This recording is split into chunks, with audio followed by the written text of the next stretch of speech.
हमारे संवाददाता शुभम त्रिपाठी से बात करते हुए कांग्रेस पार्टी से पूर्व गृह राज्य मंत्री उत्तर प्रदेश को बताया कि भारतीय जनता पार्टी अहंकार से भरी प्रदेश की एकमात्र पार्टी है। 2022 में भारतीय जनता पार्टी को बहुत बड़ी हार देखने को मिलेगी। दोस्तों, आप देख रहे हैं prime breaking news Shubham Tripathi के साथ। एक बार फिर हम आगामी 2022 के विधानसभा चुनाव को लेकर पूर्व गृह राज्य मंत्री महाराजा रणजीत सिंह जूदेव जी के पास आए हैं। आइए उनसे जानते हैं कि 2022 के चुनाव को लेके कांग्रेस पार्टी की क्या रणनीतियां हैं, किन किन मुद्दों को लेके पार्टी चुनाव में उतरेगी। नमस्कार सर। सर, 2022 के चुनाव को लेके पार्टियां किन किन मुद्दों पे उतरने वाली है सर? देखिए, अभी तक कांग्रेस की हालत ज़्यादा ठीक नहीं थी। इस बार कांग्रेस को जो ऊर्जा दी है प्रियंका गांधी ने दी है, जिससे पूरा उत्तर प्रदेश खड़ा हो गया है कांग्रेस के समर्थन में। दूसरी बात, मोदी जी की जो कार्य प्रणाली है, मोदी जी के जो तरीके हैं, योगी जी का जो तानाशाही रवैया है, इस सब के किसान आंदोलन और महंगाई, इन सबको मुद्दा बनाकर कांग्रेस पार्टी आगे चल रही है चुनाव में। सर, इस बार 2022 में कोई नया चेहरा कांग्रेस पार्टी उतारने वाली है या कोई पुरानी? कहाँ से? 2022 गरोठा विधानसभा से। गरोठा विधानसभा में अभी किसी प्रत्याशी का चयन नहीं हुआ। कई लोगों ने इसमें अपनी, हमारे यहाँ दरख्वास्त मांगी गई थी, 10,000 रुपया जमा करो और अपना बायोडाटा उसमें बताओ। तो कई लोगों ने किया है। नए चेहरा हम ढूंढ रहे हैं, जो, क्योंकि ज़्यादातर चुनाव ये जातवाद पे भी चलता है। योग्यता प्रत्याशी की होती है, लेकिन जातवाद, तो ये सब देखते हुए अभी गरोठा का प्रत्याशी का चयन नहीं हुआ। बहुत जल्द हो जाएगा, क्योंकि हम उस कमेटी में भी हैं उत्तर प्रदेशी, जिसमें प्रत्याशी चुनना है। तो ये देखना है कौन प्रत्याशी आगे आता है। कई लोगों ने इसमें अपनी अपनी दावेदारी दी है, तो अभी तो कोई निर्णय नहीं लिया गया। सर, जिस हिसाब से महंगाई बढ़ रही है, हाँ। आपको क्या लगता है अगर 2022 में कांग्रेस पार्टी पूर्ण बहुमत में आती है विधानसभा में, हाँ। तो क्या महंगाइयों पे कुछ रोक लगाएगी? हमें ताज्जुब ये है कि इतनी महंगाई बढ़ गई। खाली डीजल पेट्रोल नहीं बढ़ा, गैस, घर की गैस बढ़ गई, लोहे का दाम बढ़ गया। आपके जो बालू की ठिलिया आती थी, व्यास जी कितने की, आज कितने की हो गई वो ठिलिया। हर चीज़ का दाम बढ़ता जा रहा है। लेकिन मोदी जी सबको वो मीठी गोली दे दे के कह रहे हैं धीरज करो, नव भारत बनेगा, नया भारत बनेगा। नया भारत कहाँ बन रहा है? तो जब विदेश में डीजल सस्ता है, पेट्रोल तेल सस्ता है, तो यहाँ क्यों मोदी जी इतना दुगना? पाकिस्तान में पेट्रोल बहुत सस्ता है, नेपाल में सस्ता है, यहीं बढ़ाया जा रहा है कि, और यहीं हम लोगों को लूटा जा रहा है। वो कहते हैं पैसे से विकास करेंगे।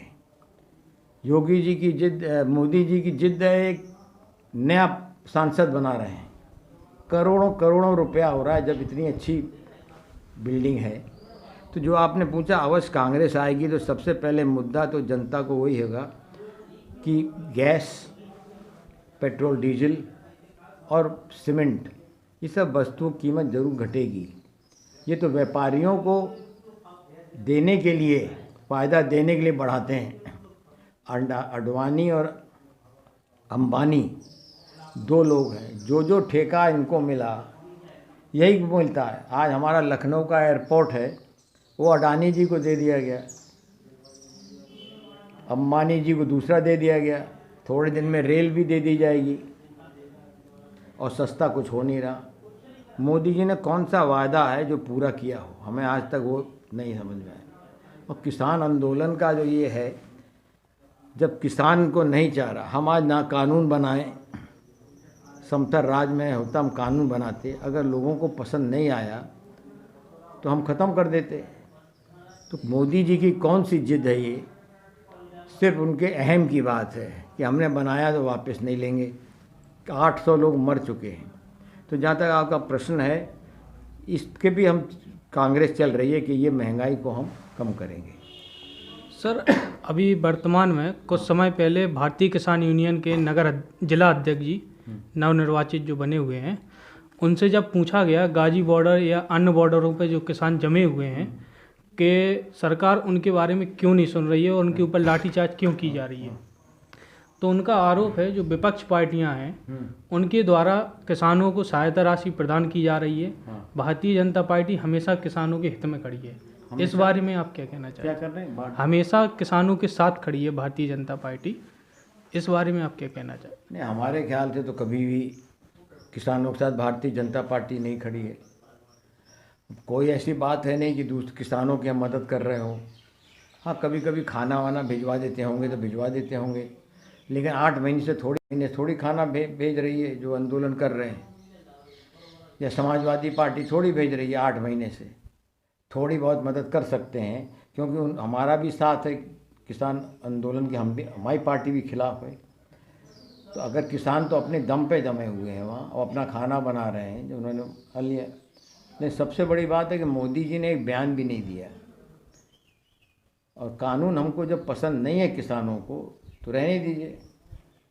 लेकिन ये भी अहम की लड़ाई है, जिस अहम के कारण आपका लखीमपुर में लोगों की जान गई, वो अहम है कि हमने बना दिया। हमारे तो पूर्ण बहुमत है, मोदी जी का पूर्ण सांसद में है, बीजेपी का पूर्ण यूपी में है, तो जो चाहे करें, करने वाला वो है ही नहीं।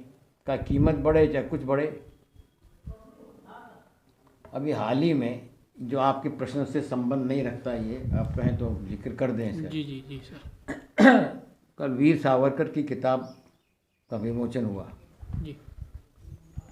वीर सावरकर को हम भी मानते हैं कि वीर आदमी थे, लेकिन एक कमी थी, उन्होंने माफ़ी मांगी थी। अंडमान से चिट्ठी लिख के अंग्रेज़ों ने माफ़ी मांगी थी, और कारण ये था कि उनकी तबीयत खराब थी, कि उन्होंने मांगी, तो कोई बात नहीं हो गई वीर सावरकर। कल राजनाथ सिंह ने एक बयान दिया बड़े मज़े का, जब किताब विमोचन हो रही थी, कि ये उन्होंने इसलिए मांगा कि गांधी जी ने कहा था, इसलिए उन्होंने उनके कहने में माफ़ी मांगी। तो पत्रकार जैसे आप हैं, और लोग भी पत्रकार होशियार होते हैं, पढ़े लिखे होते हैं, उन्होंने देखा जब उन्होंने पत्र लिखा था उस वक्त गांधी जी तो अफ्रीका में थे, भारत ही नहीं आए थे। तो कहाँ कि राजनाथ सिंह फेंक रहा था, पकड़ गए। अरे गांधी जी थे उस वक्त साउथ अफ्रीका में, और राजनाथ कह रहे हैं कि गांधी कहने से माफ़ी मांगी। तो ये बीजेपी वाले हैं, चुटकुले उटकुले छोड़ते रहते हैं फिर से जो पब्लिक ने, लेकिन पत्रकार इतने तेज हैं कि उन्होंने पकड़ लिए उनकी बात, और टेलीविज़न पे इसी का जिक्र हो रहा है कि गांधी जी ने कहा था। गांधी जी क्यों कहेंगे, और गांधी जी थे भारत में भी नहीं थे। तो ये इनकी मानसिकता बताता है बीजेपी वालों की कि कुछ भी कह दो, पब्लिक बेवकूफ़ है। लेकिन अब पब्लिक बेवकूफ़ नहीं है, समझ लेते कि आप क्या कर रहे हैं।